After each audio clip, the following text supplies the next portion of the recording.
அப்பாடா! நான் ஆசையாகவும் ஆர்வமாகவும் தேடிட்டு இருந்த விஷயம் ஃபைனலாக இன்றைக்கி என்னோடய கைக்கு வந்துடுச்சு. என்னன்னு பார்த்தீங்கன்னா பகவத்கீதை தான். என்னோடய வாழ்நாளில் ஒரு வாட்டியாச்சும் படிக்கணும்னு ரொம்பவே ஆசையாகவும் ஆர்வமாகவும் இருந்தேன். பட் ஆனால் எனக்கு தமிழில் கிடைக்கல, வேறு லாங்குவேஜில் தான் இருந்துச்சு. தமிழில் கிடைக்கிறதுக்காக நான் தேடி கண்டுபிடிச்சி ஆர்டர் போட்டு நான் வாங்கினேன். நான் மதத்தை வச்சுலாம் பேசலை, மனுஷனுக்கு தேவையான நல்ல விஷயங்களை பகவத்கீதை, பைபிள், குரான் 3லேயுமே இருக்குது. நான் நிறைய டைம் ட்ரை பண்ணியிருக்கேன் பைபிள் படிக்க, பட் எனக்கு அது கொஞ்சம் புரியல. ஸோ அதான் நான் தேடி தமிழில் கண்டுபிடிச்சி பகவத்கீதையை வாங்கிட்டேன். எனக்கு கடவுள் நம்பிக்கை கொஞ்சம் அதிகமாகவே இருக்கும்.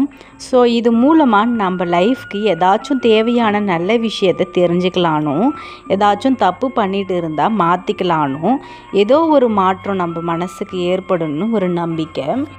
உங்களுக்கும் என்ன மாதிரியே கடவுள் நம்பிக்கை இருந்தால் லைக் அண்ட் ஷேர் பண்ணிவிடுங்க, அப்படியே சப்ஸ்கிரைபும் பண்ணிவிடுங்க. பாய்.